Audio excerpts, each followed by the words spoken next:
Evangelho de Marcos, capítulo 10, versículo 17.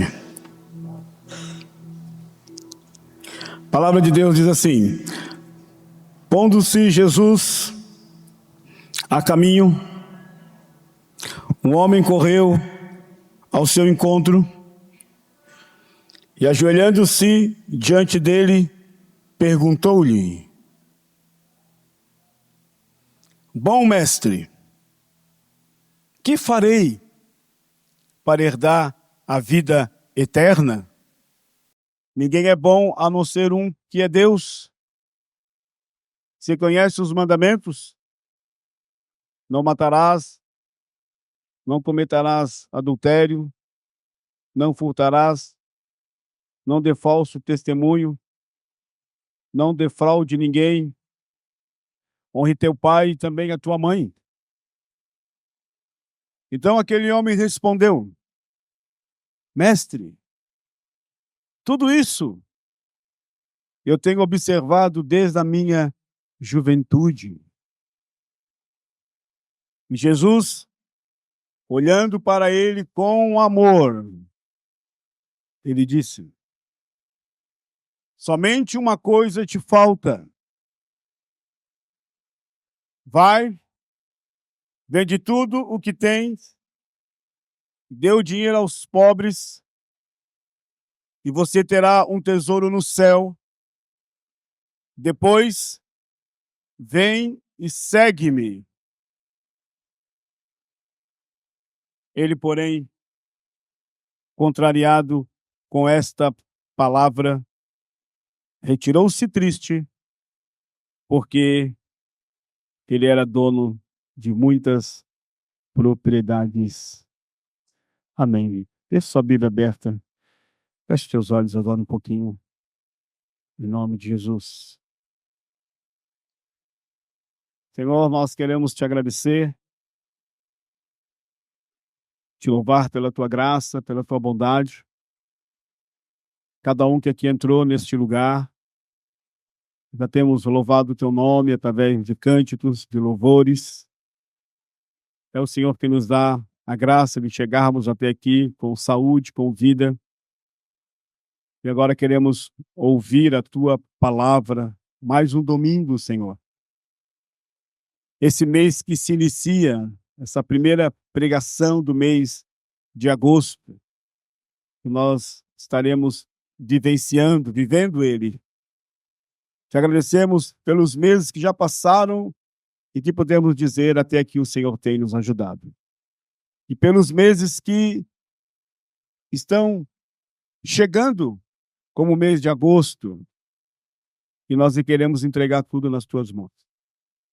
Agora queremos pedir que o Senhor traga luz sobre este texto, que nós possamos sair daqui renovados, edificados, para a glória de Jesus Cristo. Toda a igreja diga amém. Amém. Louvado seja o Senhor. Pode tomar assento, irmão.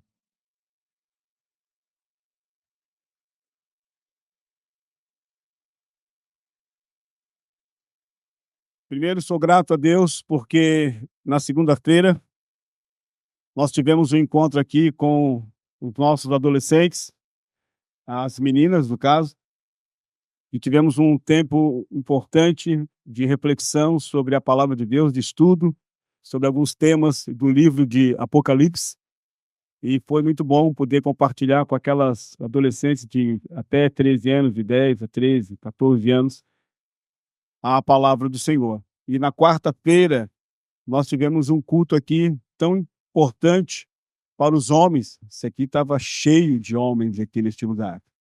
E nós ouvimos duas ministrações muito importantes para nós que somos homens, para nós que somos pais, para nós que somos jovens e para nós que queremos andar na presença do Senhor. O primeiro tema, um tema muito recorrente hoje, que é o tema sobre saúde mental e saúde emocional.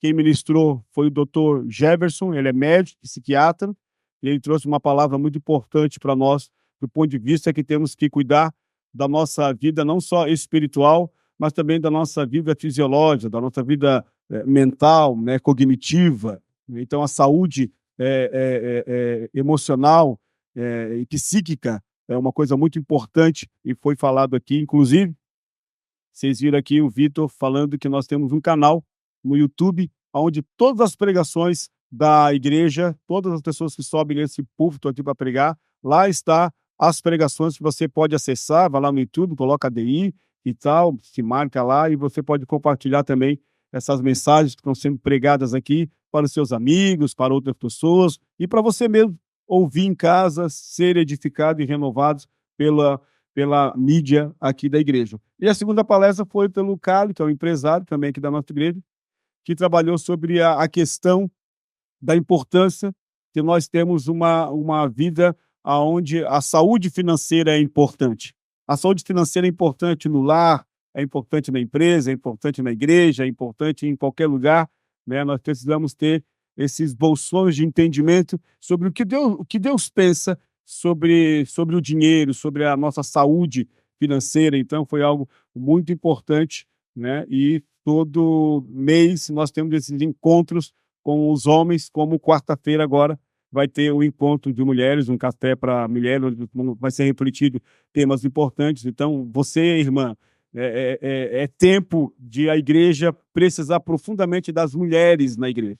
A mulher que tem esse senso espiritual muito aguçado, né? Então, venha no culto, seja uma pessoa que ore pela igreja, que ore pelos jovens da igreja, né? Agora mesmo, esse domingo, nós viemos aí, fomos lá, né, na retirada dos jovens da nossa igreja.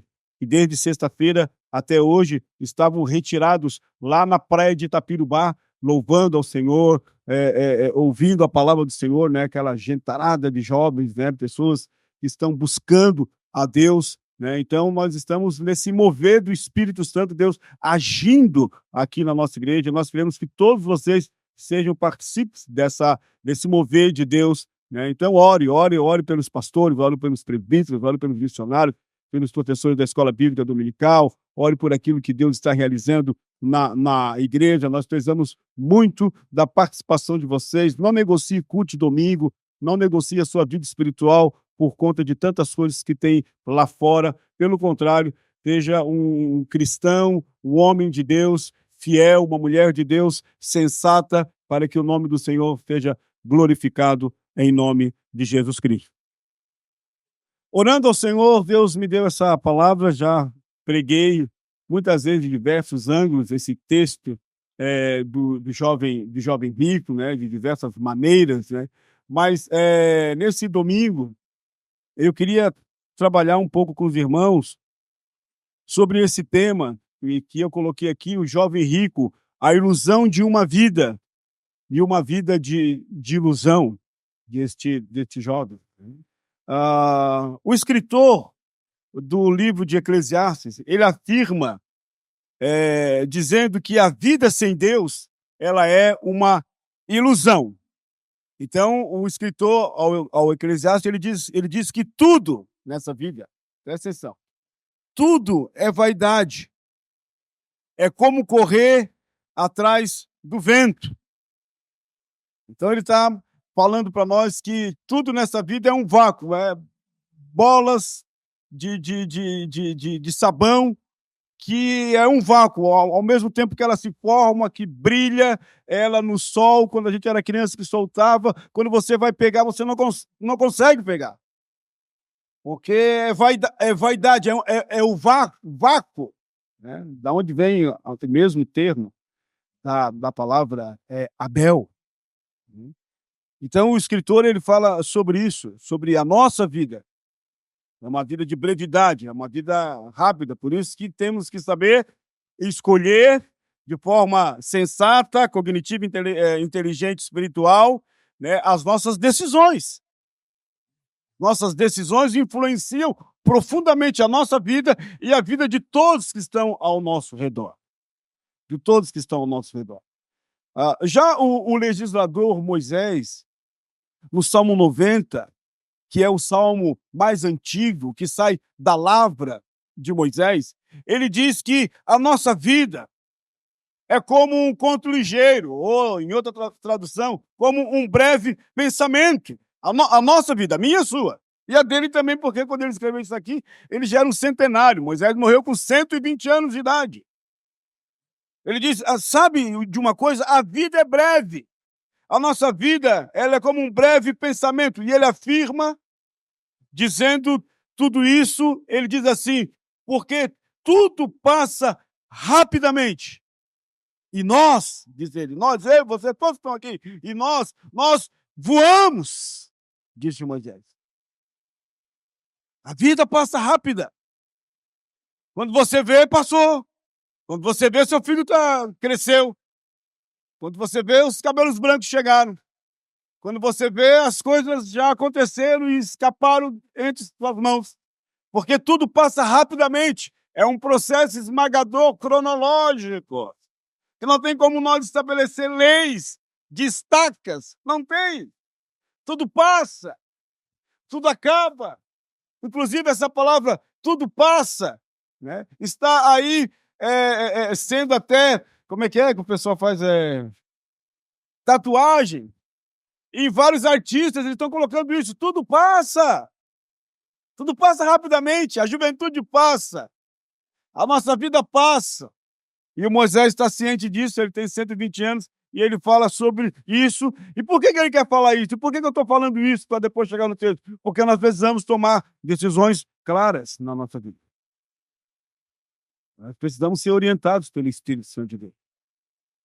Agora, o apóstolo Pedro, ele escreve a sua epístola e ele diz assim: toda a carne, estava fazendo uma comparação, toda a carne é como a erva, e toda a sua glória é como a flor da erva. Então, nasce, é verdade, cresce, é verdade, mas ela murcha e ela cai como uma flor. Claro, ele está usando no mundo natural algo que é espiritual. A nossa vida é assim também. É como uma flor, pétalas maravilhosas que daqui a pouco murcha, daqui a pouco cai. Ou seja, é um claro sinal da brevidade da vida. Por isso temos que tomar decisões sábias ao longo da nossa caminhada de vida, seja você adolescente, seja você jovem, seja você homem, solteiro, casado, viúvo, não importa, seja todos nós que estamos aqui neste lugar. O próprio Jesus Cristo, ele fala algo que é importante, ele diz assim: olha só, disse Jesus, o que adianta o homem ganhar o mundo inteiro? Essa volúpia do mundo, esse mundo ecossistemático. O que adianta ganhar o mundo inteiro e perder a sua alma? E a sua alma ficar desbotada? E a sua alma perder a alegria? E a sua alma envelhecer? Que adianta ganhar o mundo? Chegar no final, perceber que o suor, que a batalha, que a labuta, sem Deus, sem o eterno, sem a orientação dele, você percebeu que a sua alma enrugou, que a sua alma envelheceu, necrosou. Então Jesus disse: que adianta o homem ganhar o mundo inteiro e perder a alma? Disse Jesus Cristo. Ele também diz, e eu acho esse texto muito importante, qualquer dia eu vou pregar de novo, porque Jesus diz assim: aonde está o teu tesouro, aí está o teu, aí está a tua atenção, aí está a tua força, aí está onde tu vai correr, aí está onde tu vai fazer das tripas o coração. Aonde está o teu tesouro? Se o teu tesouro está nessa terra, se o teu tesouro está na tua graduação, na tua faculdade, no cursinho, no teu namorado, qualquer coisa. Se ele é o teu tesouro, você vai fazer das tripas o coração. Agora, se o teu tesouro é Deus, então o teu coração está com Deus. Então vir na igreja não é um peso. Então chegar aqui, adorar o Senhor, levantar a mão, glorificar Ele, não é um peso, é uma leveza, é algo magnífico, maravilhoso, porque não é um peso adorar a Deus. Porque Deus já ganhou o meu coração. Porque meu coração agora é dele. Entrelaçou a minha alma, o meu coração, o meu somar, o meu corpo com o eterno Deus. Então é uma bênção de ir na igreja. Jesus Cristo disse: onde está o teu tesouro, jovem, moço, irmã? Aí está também aqui o coração. O coração está naquilo que a gente valoriza. O coração está naquilo que a gente prioriza, coisa que esse jovem não fez, coitado. O coração dele estava em outras coisas, ele teve toda a oportunidade do mundo, mas aos 45 minutos, ele fez um gol contra, porque o coração dele não estava ali. Ele queria algo que ele não poderia ter sem Cristo. Como muita gente hoje tem algo de Deus sem Cristo, não tem como. Cristo é o nervo ciático da salvação. É a engrenagem de tudo que Deus estabeleceu para mim e para você. Agora, presta atenção, o que Jesus Cristo também fala. Ele diz: galera da DI, buscar em primeiro lugar o reino de Deus. E ele continua dizendo: e a sua justiça, seu Caio. E aí ele acrescenta dizendo: e as outras coisas vos serão acrescentadas. Buscar, aliás, a palavra buscar, esse verbo, é um dos verbos mais movidos na nossa geração. As pessoas estão em busca de muita coisa. Busca de conhecimento, busca disso. Se você colocar lá no Google a palavra buscar, você vai ver uma infinidade. É a palavra que mais ela é chave para a nossa geração. Jesus disse: buscar em primeiro lugar. Por que ele falou em primeiro lugar? Porque para Deus não tem segundo lugar. Esse jovem aqui colocou Deus em segundo lugar.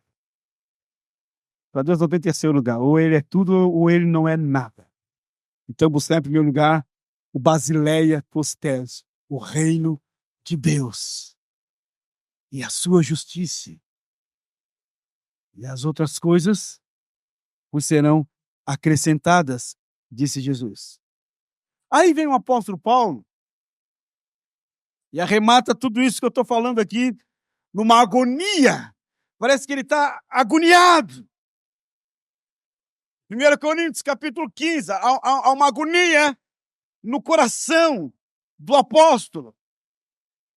Ele diz que se eu e você não crermos na ressurreição do corpo e na vida eterna, foi a pergunta do jovem. A pergunta deste moço para Cristo foi isso.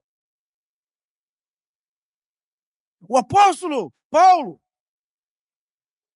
ele diz uma coisa que me chama a atenção e chama a atenção de vocês também. Ele diz: se não crermos na ressurreição do corpo e também na vida eterna, ele acaba dizendo, sabe de uma coisa? Nós somos os mais infelizes de todos os homens.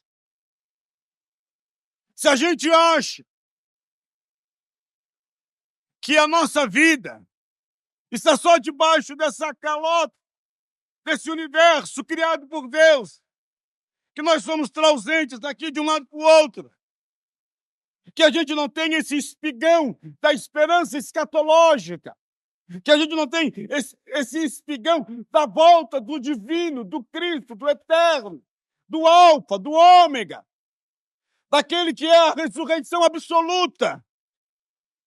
Ele diz, sabe, se você não tem essa esperança escatológica, se a sua esperança está só nesse sistema de mundo aqui, você, todo mundo que já morreu, quem vai nascer? Nós somos os mais infelizes dessa vida. Tá lá em 1 Coríntios, capítulo 15, disse o apóstolo Paulo. Aí Tiago vem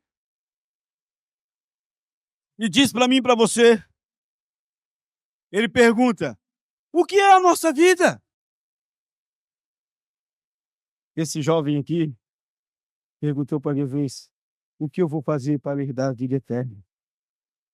O Tiago diz: o que é a nossa vida? Ele responde dizendo: o que é a nossa vida? Nós somos simplesmente como a neblina. A neblina que aparece há algum tempo. Alguns ficam com 20, 30, 40, 50, 80, algum tempo.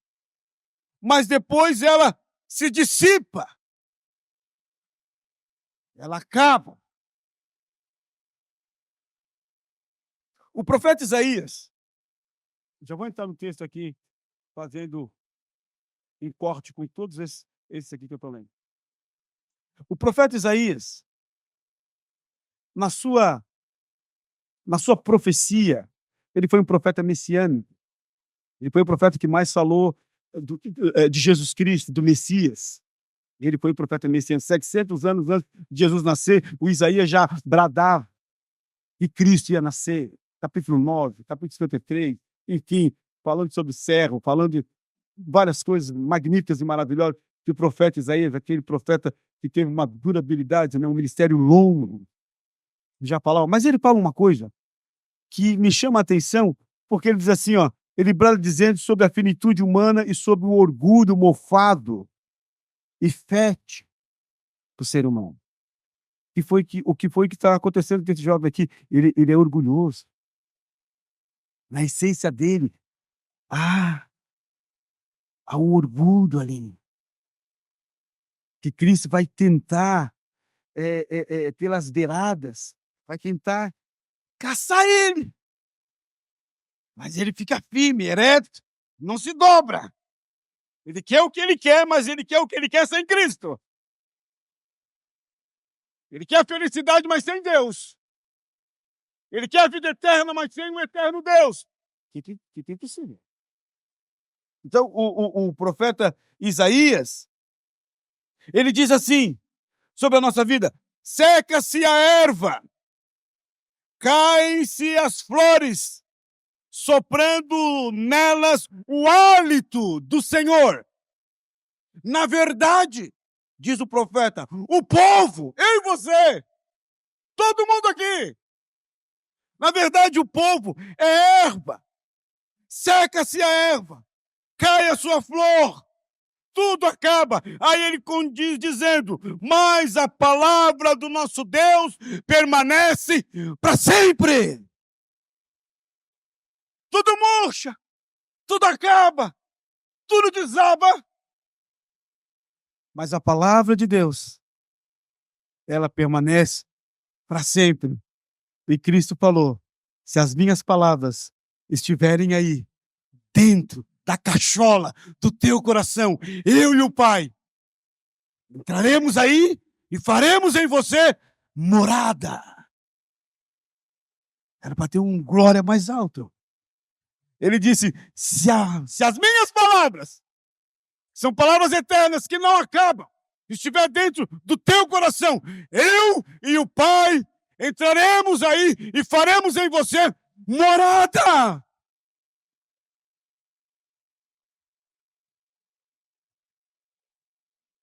O texto que nós vemos é um texto de reflexão da vida. Não é em vão que essa porção da Bíblia está nos 3 evangelhos sinóticos: Mateus, Marcos e Lucas. Não está no 4º evangelho em João, mas está nos 3 sinóticos, narrando de forma diferenciada o mesmo texto que eu estou lendo aqui. A história do jovem rico e o seu encontro com Jesus é algo profundo, sensível, mas também de uma inflexão, porque há um desvio dele na continuidade da conversa. E aí isso vai nos fazer refletir, porque aquele jovem Ele preferiu, preste atenção, as bagatelas de uma vida que logo passa, como eu li aqui, com a certeza de uma vida que não acaba, que é a vida eterna. Ele preferiu trocar as bagatelas. O texto acaba dizendo que ele não seguiu Jesus porque ele tinha muitas propriedades. O que isso tem a ver? O problema não era a propriedade que ele tinha. Abraão tinha propriedade. Davi tinha propriedade. O problema está na alma. Está no nefesh. Está no coração. Está na prioridade da vida. Está em quem você mais ama. Onde está o teu coração? Onde está o teu tesouro? Esse moço aqui, ele trocou tudo por uma bagatela de coisas que acaba, que passa. E uma coisa, irmãos, que a gente percebe é que a vida se faz no caminho. O texto que nós lemos aqui diz: pondo-se Jesus a caminho. É no caminho, é no dia a dia, é na vida agitada, é na nossa vida cheia de hematomas e esperança, marcada por vitórias e derrotas. É nessa vida que nos tenta, que nos suga, que tenta buscar para nós um sentido abissal de uma vida, nesse entrocamento da vida do além. É nessa vida de pontos de interrogações. Queremos sempre encontrar quem? O mestre da vida, o verbo da vida. Por quê? Porque Jesus Cristo, ao mesmo tempo, o Aquino falou isso, ao mesmo tempo que ele é a pergunta, ele também é a resposta. Então é no dia a dia da caminhada. Jesus está caminhando. Jesus é um trausente. Jesus está no seu ministério peripatético, de caminhada, de andança. E de repente, aparece um moço. No caminho de Jesus. Ele se aproxima. Jesus deixa ele se aproximar. Ele não faz parte dos 12. Ele não é um discípulo. Ele não é um conhecido de Jesus. Mas no caminho da vida, no entrocamento da vida, ele tem perguntas, ele tem hematomas na alma, ele precisa arrancar o espinheiro que está dentro dele. As nuvens de confusão mental, que ele não conseguiu resposta em lugar nenhum. Talvez na sinagoga não, talvez no sinédrio não, talvez com o fariseu também não. E ele vai em busca de Jesus. Ele é um religioso. Ele é um boa praça. Ele é uma pessoa boa, esse moço aqui. Ele é um jovem. Então, no caminho da nossa vida, tudo vai acontecendo. A nossa vida não é programada. A nossa vida vai tudo acontecendo. E a Bíblia diz que ele correu. Olha só o texto que está aí na sua Bíblia, se você deixar um pouquinho a sua Bíblia aberta. Pondo-se Jesus a caminho, um jovem correu ao seu encontro. Ele corre. A vida tem pressa. Tem coisas que tem que ser feitas hoje. Você chegou aqui hoje. Você está aqui em loco. É agora. Não deixa para amanhã. Ele correu. Ele foi atrás. A vida tem pressa. A sua família tem pressa. Ele corre. Tem decisões que precisam ser feitas hoje, essa semana. Seja no âmbito da sua vida privada, seja no âmbito da sua vida familiar, seja no âmbito da sua vida de trabalho, tem tomada de rumo que precisa ser feita sobre o olhar atento do Senhor dos Senhores, o Senhor Deus. Então ele corre. A Bíblia diz que ele correu. Algo estava agoniando ele. Não sei como você entrou aqui. Você tem algo te agoniando. Aquela água que fica aqui, você não consegue respirar direito. É o problema, é a luta, é o sofrimento, é a agonia. Você está engaiolado, quebrado, encaixopado. Você está na agonia. Esse homem está assim. Está agoniado, ele é um moço. Tem perguntas não respondidas na minha vida, Jesus. Havia dúvidas no coração dele. Havia uma urgência em decifrar o além, o depois de, quando eu morrer, para onde vou, o que é a vida eterna. Ele tem perguntas que ele não consegue sugar resposta. A vida pós-morte, a vida do outro lado do rio. Ou talvez uma pergunta basilar: o que eu estou fazendo aqui? Qual é o propósito, na verdade, dessa minha vida passageira?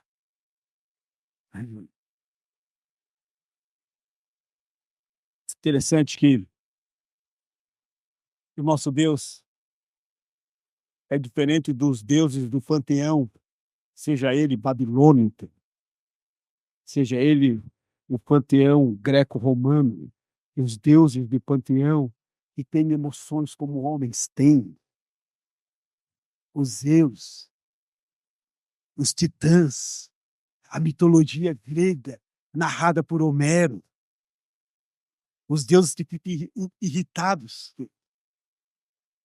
que precisam para frear a sua irritabilidade com o humano de uma oferenda. Nosso Deus não. O Deus da Bíblia é o Deus que se deixa se aproximar. Ele não conhece esse jovem. A Bíblia não diz o nome dele. A Bíblia diz o bolso dele. A Bíblia diz que ele é jovem, que ele é rico, que ele tem perguntas que ninguém responde, que a mente dele está voada, que a emoção dele está encaixotada. Ele corre, ele tem pressa, ele vai ao encontro de Jesus. Jesus está andando, como ele anda hoje por aqui. Jesus, ele passeia aqui, ele diz: onde tiver 2 ou 3 reunidos em meu nome, eu estarei no meio de vocês. Ele é o Emanuel. Ele é o Deus presente.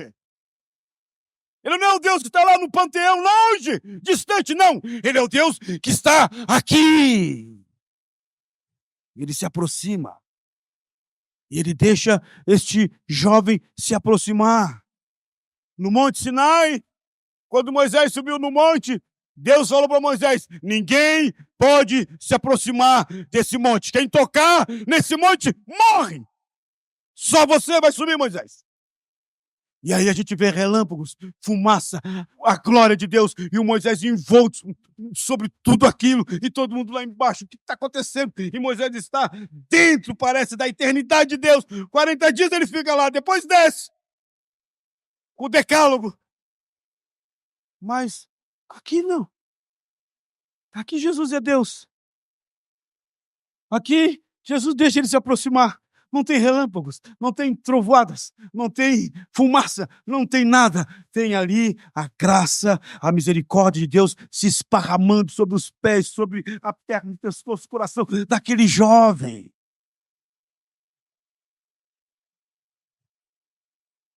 Ele se aproxima. Porque Cristo não tem barreiras e nem fronteiras. Cristo deixou se aproximar de um leproso. Ele esteve ao lado de um gadareno. Ele esteve do lado de uma mulher com uma vida duvidosa. Ele esteve ao lado da mulher samaritana. Ele é o Cristo que rompe fronteiras e barreiras. Permita falar isso. Essa semana eu estava dando aula na universidade e o tema da minha aula era sobre sociologia da religião. Então eu tinha que ensinar aqueles alunos ali sobre a sociologia da religião, cruzando os teóricos que trabalham com a sociologia da religião. M. Durkheim, por exemplo. Ou o Karl Marx, por exemplo. Ou Max Weber, por exemplo. Então, eu mostrei para eles, dentro desse ponto de vista, que todos eles, quando vão tratar da questão da religião, ou do etéreo, ou do sagrado, ou do profano, eles mostram que a religião é algo que é um produto humano. ela é uma projeção, na verdade. O Karl Marx, por exemplo, ele disse que a religião é uma alienação, que na verdade ela é o ópio do povo, que na verdade os tributos naturais que o homem tem, como amor, como misericórdia, como justiça e tudo mais, que é dele, ele coloca e tributa isso a um ente divino, que não precisa, e aí então ele fica alienado à religião. Então eu falei para ele, o pensamento teórico de Karl Marx, né, é um pensamento totalmente equivocado do ponto de vista da teologia bíblica. Porque o homem por si só, ele não pode ter amor. O homem por si só, ele não pode ter misericórdia. O homem por si só, ele não pode ter nenhum atributo. Todas as coisas que nós temos dentro de nós não foi algo que eu criei, não foi algo que eu busquei, é algo que Deus me deu. Deus, eu falei para aqueles alunos, ao mesmo tempo que ele tem os seus atributos que são incomunicáveis, ele não comunica com ninguém, ele é onipotente, ninguém é, nem o diabo é, ele é onisciente, ninguém é, nem o diabo é, ele é infinito, ele é soberano, ele é poderoso, ninguém é. É um atributo que ele não comunica com ninguém, mas ao mesmo tempo tem atributos que Deus comunica comigo e com você. Como, por exemplo, o amor. Deus é amor, diz para eu e você amar. Deus é misericórdia, diz para eu e você ser misericordioso. Deus é bom, diz para eu e você sermos bons. Então, o atributo de Deus no homem é uma dádiva de Deus lá do Éden. Passamos o homem à nossa imagem e semelhança. Então há um equívoco dentro da sociologia da religião quando a gente parte para o caminho dos teóricos, porque, na verdade, eles analisaram a religião do ponto de vista da razão. E a gente analisa a religião do ponto de vista do coração e da razão também. Nesse caso aqui, Jesus, ele deixa se aproximar. Ele não é como os fariseus, que ninguém poderia se aproximar. Jesus deixa esse homem se aproximar e aquele jovem rico, sem nome, sem lenço, sem documento, se aproxima de Jesus. E Jesus deixa ele se aproximar, mesmo sendo Deus homem, mesmo sendo o verbo da vida. Ele não precisa. Eu acho isso lindo para todos nós que estamos aqui. Eu digo isso para você e para mim também. Ele não precisa. Você não precisa. Eu não preciso marcar hora com Deus. Você vai para o seu quarto. Você dobra o seu joelho, na dor, na luta, na alegria, na vitória, na porta que se abriu, na porta que se fechou, você dobra o seu joelho e automaticamente você está diante de Deus. Não precisa de um anjo secretário. Não precisa de um pastor para intermediar. Não precisa de ninguém. O Hebreus falou isso, que ele fez tudo isso no próprio caminho da sua carne, no véu da sua carne. Ele abriu esse caminho para eu e você. Você não exalta a Deus por isso, não, irmão? Você não precisa de um sacerdote, de um pastor mala para você se aproximar de Deus. Nada disso. Você dobra o seu joelho lá e você conversa direto com o Eterno, chora diante dele, grita diante dele, pede perdão diante dele, se confessa diante dele. E ele que é poderoso te perdoa, te ajuda e te fortalece. Aleluia! E ele se aproxima. Todo mundo, ninguém fala nada. O Pedro não fala, o Tiago não fala, o João não fala, ninguém, todo mundo quieto. Ele se aproxima, como eu e você, não precisa marcar nada, é no dia a dia, é nos lugares menos improváveis que parece que Deus vai se revelando para nós. Ele busca o Senhor. E aí, irmãos? Esse jovem aqui, ele faz algumas coisas que são virtudes e erros que nós devemos evitar. Primeiro, ele foi na pessoa certa. Ele está correndo, ele não vai na Pedro, ele não vai no Tiago, ele não vai no André, ele não vai no João.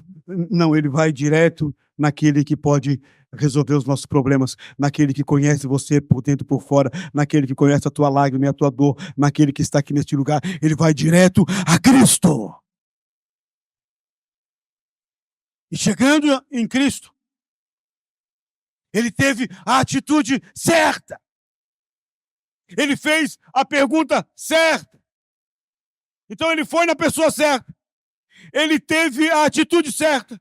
Ele fez a pergunta certa. Olha o que ele falou. Ele disse: pondo-se a caminho, um homem correu ao seu encontro e ajoelhou. Atitude certa. Nenhum judeu se ajoelhava diante de outro homem. Naquela cultura de Jesus. Se ajoelhar, o ato de se prostrar. O apóstolo Paulo, quando escreve Efésios, 2 vezes, ele escreve dizendo: por essa causa, eu me coloco de joelhos diante de Deus, o Todo-Poderoso, para interceder por vocês.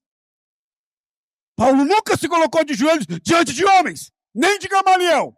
Agora aqui, na via ordinária, na rua, na caminhada, na andança, no ministério peripatético de Jesus, aquele moço corre, aquele moço tem uma atitude magnífica, ele se ajoelha, se prostra. Será que nós temos essa atitude de reverência a Deus?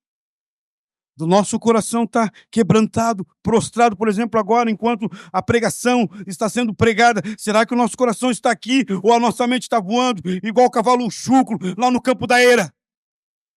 Será que nós estamos aqui se prostrando diante do Deus eterno, dizendo: fala, Deus, comigo, e não sendo aquele crente: essa palavra é para o irmão que não veio, não. Diga: essa palavra é para mim, é para o meu coração. Ele tem a atitude certa. Ele faz a pergunta certa, que todos nós fizemos também. O que eu vou fazer para ter a vida eterna? O budismo diz que para você ter vida eterna, você tem que ter uma vida de beatitude, de felicidade, alcançar o nirvana, que é um longo caminho, e ter essa extinção. O Espiritismo diz que para você ter vida eterna, o teu espírito, ele tem que migrar de corpo em corpo. Para ter esse espírito de luz, você tem que passar por uma migração encarnacional, de reencarnação. O islamismo diz que para você ter vida eterna e herdar o paraíso, você tem que ser fiel ao Deus Alá e seu profeta Mohammed e seguir à risca o preceito da religião. O materialismo diz que não existe vida eterna, que a única vida é aqui mesmo e tudo aqui fica. A psicologia da autoilusão diz que vida eterna não existe. Isso é um start mental que está em nós, porque nós temos medo da morte.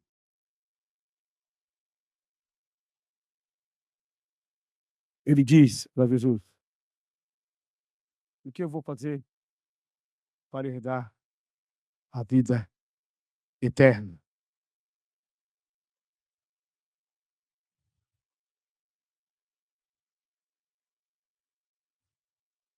Jesus respondeu: você conhece os mandamentos? Jesus, como um rabi, faz uma pergunta em cima da pergunta dele. Você conhece os mandamentos? E ele relaciona os mandamentos que ele aqui para você. Os mandamentos estão na tábua relacional. Ele não relaciona os mandamentos que estão na tábua do divino. Amar a Deus, em todos os deuses, e assim vai. Ele toca no ponto da fraternidade humana, dos relacionamentos humanos, da nossa vida diária, do nosso dia a dia, da nossa alma. Vai revelando o nosso coração, vai mostrando quem nós somos. É no dia a dia, é aqui no entrocamento dos relacionamentos da nossa vida, é que a gente vai se percebendo se a vida de Deus está em nós ou não. Não é a vida biológica, é o zoe de Deus, a vida de Deus. Então Jesus Cristo, ele pergunta para eles: você conhece os mandamentos? E ele diz: Eu conheço. Jesus diz: você conhece? Não matarás, não cometerás adultério, não seja ladrão, não dê falso testemunho, não seja mentiroso, não defraude ninguém, não, não desmancha a honra da pessoa. Disse Jesus: se honra seu pai e sua mãe. Aquele jovem respondeu para Jesus: eu tenho observado tudo isso desde a minha escola bíblica dominical, quando eu ia aqui com as crianças, com a professora dali, ó. Desde a minha escolinha bíblica dominical, eu tenho aprendido que eu tenho que fazer isso. Ele era um homem bom. Ele falou: eu tenho observado tudo isso desde a minha juventude. Jesus é onisciente. Jesus poderia dizer: você está mentindo. Eu conheço a tua história. Eu sei quem você é. Jesus era 100% Deus, mas também era 100% homem. Mas Jesus sabe que ele está falando algo que é correto. Pelo menos até aqui. E Jesus Cristo,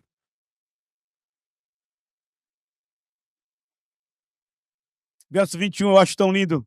Jesus olhou, sabe, irmãos, aquele olhar profundo, aquele olhar que vasculha o nosso interior, que traz a lume a nossa desgraceira, que traz a lume o nosso coração, que vai lá na nossa alma, no fiapo da nossa alma, e traz, e está tudo claro. Jesus, diz o texto, olhou para ele e amou aquele jovem.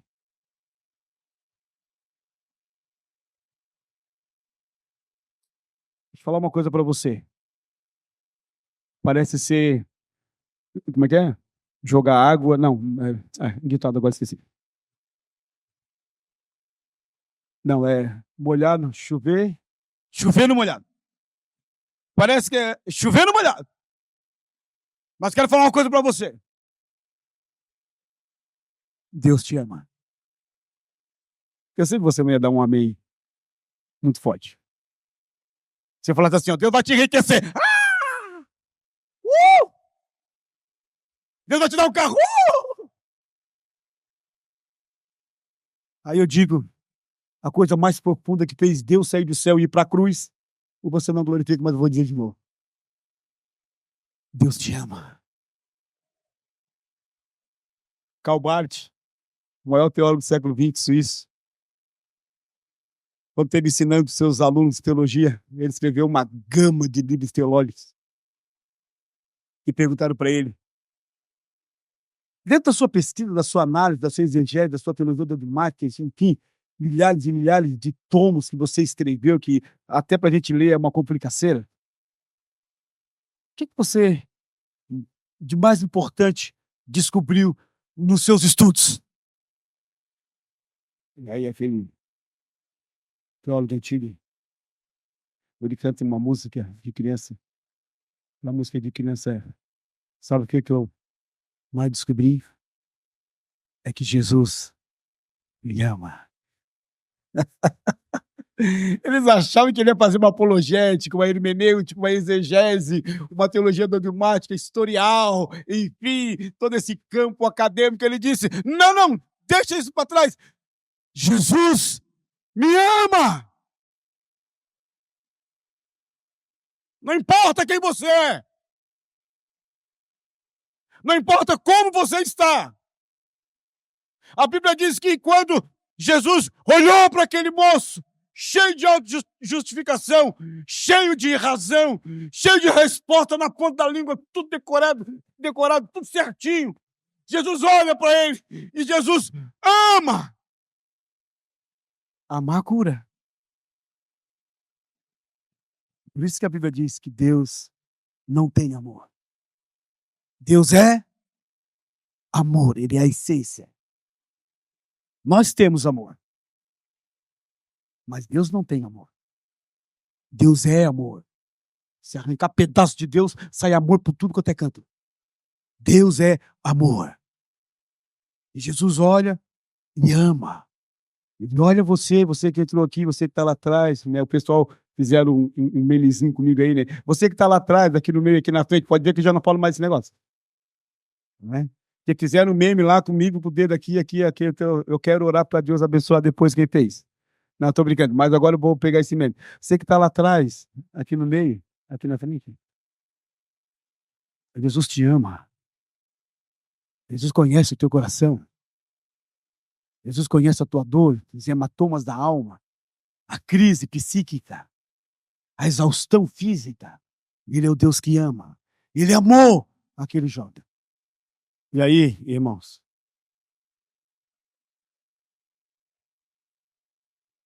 Jesus, olhando para ele com amor, disse para ele, e aí aqui está o nosso problema, dele e meu e seu. Ele disse, só te falta uma coisa. Quando Belsazar, na Babilônia, usou os utensílios sagrados reais para a sua festa babilônica, lá no Antigo Testamento, no livro de Daniel.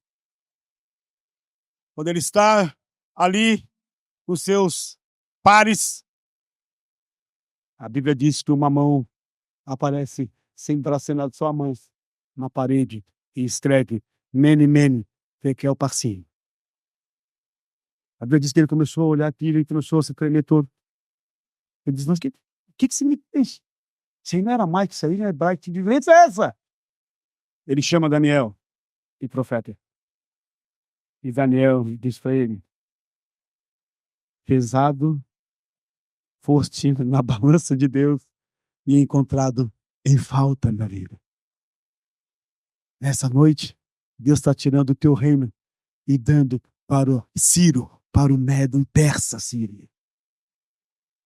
Você foi pesado, você foi encontrado em falta. Te faltou algo! Jesus fala para aquele moço. Jesus fala para nós da ADI. Tudo bem. Você é uma bênção. Você tem bastante tempo de fé. Você lê a Bíblia. Você vem nos cultos de domingo, pelo menos. Mas Jesus coloca o dedo na ilharga de todos nós. E dele, desse moço, ele diz, só uma coisa te falta. Peraí. Eu observo tudo desde criança, desde a minha juventude. Só uma coisa te falta. E aí Jesus vai justamente naquilo que ele mais adorava, acariciava, tributava mais tempo. Era a mola propulsora para ele viver, da razão de vida dele. Tem gente que a razão de vida dele é o filho, tem gente que a razão de vida dele é a esposa, é o esposo, é o trabalho, é não sei o quê. Não estou falando que isso não seja a razão de vida de você, mas a sua principal razão de vida não é seu esposo, não é sua esposa, não é seu trabalho, não é nada disso. Sua principal razão de vida tem que ser Deus. E depois o teu esposo vai ser abençoado, a tua esposa vai ser abençoada, porque o homem de Deus é o homem que traz Deus para casa. Uma mulher de Deus é uma mulher que traz Deus para casa. Um jovem de Deus, como essa galera que foi lá em Itapirubá e no final um saiu molhando o outro e o pessoal disseram tudo olhando. Quem é esses crentes malucos? Eles não bebem, eles não fumam, eles não se drogam, eles não fazem nada, mas eles estão alegres e estão brincando de um molhar o outro e quase me molharam também. Eu falei, tá repreendido em nome de Jesus. Que eu vim aqui só para orar por vocês também. A gente tem que viver a vida assim. Desfrutar de tudo, nossa filha, daquilo que Deus colocou na nossas mãos, de tudo, mas sabendo que nós somos mordomos. E na verdade nada é nosso, tudo é de Deus.